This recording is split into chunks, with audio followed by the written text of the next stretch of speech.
رمضان المبارک کے آخری جمعے کو 4 رکعت نماز اگر ہم اس طرح پڑھیں کہ ہر رکعت میں سورہ فاتحہ کے بعد 7 دفعہ آیت الکرسی 15 دفعہ سورہ کوثر پڑھ لیں تو ہماری قضا عمری کیا معاف ہو جائیں گی۔ اس طرح کی بہت ساری باتیں معاشرے کے اندر ہمارے یہاں چل رہی ہیں اور نہ جانے ایسے موقع پر کہاں سے اس طرح کی پوسٹیں آتی ہیں۔ تو یاد رکھیں کہ بھئی کوئی نماز ایسی نہیں ہے جس سے کہ قضاء عمری معاف ہو جائے، بلکہ ایک صاحب نے پوسٹ بھیجی تھی، انہوں نے کہا کہ اگر آپ کو تعداد معلوم نہیں ہے تو آپ اس طریقے سے یہ نماز پڑھ لیجئے، 700 سال کی بھی اگر آپ کی نماز ہوں گی نا تو وہ بھی معاف ہو جائے گی۔ اللہ اکبر، ایک کتنا بڑا جھوٹ معاشرے کے اندر پھیلایا جا رہا ہے، اور پھر نیچے لکھا ہوا ہوتا ہے کہ دعاؤں کی درخواست ہے اور ثواب کے لیے اس کو شیئر بھی کیا جائے۔ تو ایسی کوئی بھی پوسٹ آپ کے پاس آتی ہے اسے فوراً ڈیلیٹ کریں، اور جس نے بھی بھیجی ہے آپ اسے بھی ہدایت کریں۔ ایسی کوئی روایت نہیں ہے کہ قضاء عمری اس طریقے سے معاف ہو جاتی ہوں۔ اگر ایسی کوئی روایت ہوتی تو پھر تو نماز قضا ہو جانے کے بعد کوئی زیادہ ٹینشن کی بات نہیں تھی، بس رمضان میں آخری جمعے کو یہ 4 رکعت پڑھ لی جاتی اور ٹینشن فری ہو جاتے۔ تو یہ نہ جانے کہاں سے چلی اور کس نے چلا دی، ایسی چیزوں سے ہمیں اجتناب کرنا چاہیے اور ایسی چیزیں ہمیں شیئر نہیں کرنی چاہیے، فارورڈ نہیں کرنی چاہیے۔ قضاء عمری کے بارے میں تو حکم یہ ہے کہ وہ آپ کو پڑھنی ہی پڑھنی ہے۔ جو نمازیں قضا ہو گئی یعنی ٹائم پر ہم نے نہیں پڑھی، توبہ کرنے سے یہ غلطی تو معاف ہو جائے گی کہ ٹائم پر نہیں پڑھ رہے،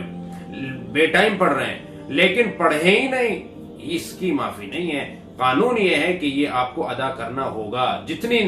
عبادتیں فرض ہیں، جیسے زکوٰۃ دینا فرض ہے، رمضان المبارک کے روزے رکھنا فرض ہے، 5 وقت کی نمازیں فرض ہیں، یہ جو فرض عبادتیں ہیں ان کا ادا کرنا ہی ضروری ہے۔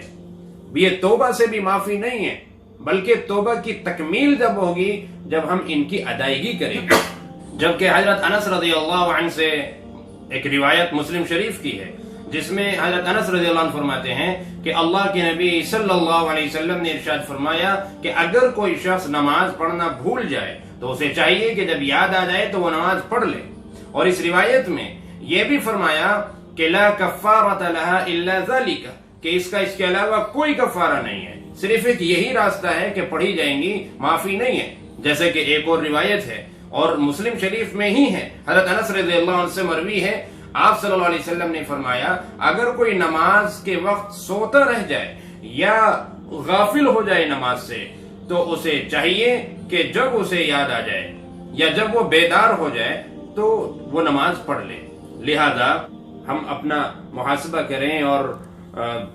زندگی بھر کی ہم اپنی نمازوں کے بارے میں غور و فکر کریں۔ بالغ ہونے کے بعد سے ہماری کیا کیفیت رہی ہے نماز کی، بالکل ہی نہیں پڑھتے تھے یا کبھی پڑھتے تھے کبھی نہیں پڑھتے تھے، اور کب سے ہم پابند ہوئے ہیں نماز پڑھنے کے باقاعدہ۔ تو یہ ہم اس پر غور و فکر کر کے اور اس کا نچوڑ نکالیں کہ تقریباً میری 10 سال یا 15 سال یا 20 سال اپنی عمر کے اعتبار سے کہ اتنی سال کی میرے اوپر نمازیں ہوں گی۔ آپ شروع کیجئے نماز پڑھنا، آپ اپنی سہولت کے اعتبار سے چاہے تو ایک دن کی نماز پڑھیے روزانہ کہ بھائی فجر ظہر عصر مغرب عشاء، بس ان 5 نمازوں کے فرض صرف پڑھنے ہیں، سنت نفل نہیں پڑھنے، اور اپنی سہولت کے اعتبار سے چاہے تو ہر نماز کے ساتھ پڑھ لیں۔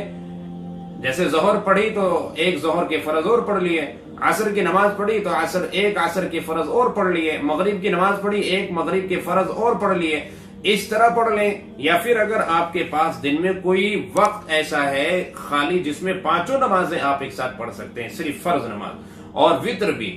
چھٹی نماز وتر ہے، وتر کو بھی ہمیں پڑھنا ہوگا۔ جو ہمارے وتر چھوٹ گئے، جو وتر ہماری قضا ہو گئی تو ان کو بھی ہمیں پڑھنا ہے، ان کی بھی قضا ہے۔ تو یہ 6 نمازیں ہوئی، 5 نمازیں اور 5 فرض نمازیں اور ایک واجب نماز وتر، ان کی ہمیں قضا۔ اگر وقت ہے ہمارے پاس کہ ہم ان سب کو ایک ساتھ پڑھ سکتے ہیں تو روزانہ ایک ساتھ ان کو پڑھ لیں، تو آپ پڑھنا شروع کیجئے۔ اگر اللہ تبارک و تعالی نے آپ کو اتنی زندگی دی تو انشاءاللہ یہ آپ کی نماز مکمل ہو جائیں گی، اور اگر اس سے پہلے اللہ تبارک و تعالی نے بلا لیا تو آپ اپنی مکمل نمازوں کے ساتھ میدان محشر کے اندر حاضر ہوں گے۔ تو لہذا بھائی اس طرح کی جو پوسٹیں اور اس طرح کے میسیجز جو وائرل ہوتے ہیں فیس بک کے ذریعے سے، واٹس ایپ کے ذریعے سے، مختلف طریقوں سے، بہت سے لوگ تو باقاعدہ پرچے چھپواتے ہیں، پرچے چھپوا کر تقسیم کراتے ہیں۔ اس سے پہلے، ابھی تو لاک ڈاؤن چل رہا ہے، اس سے پہلے جب مسجدیں کھلی تھی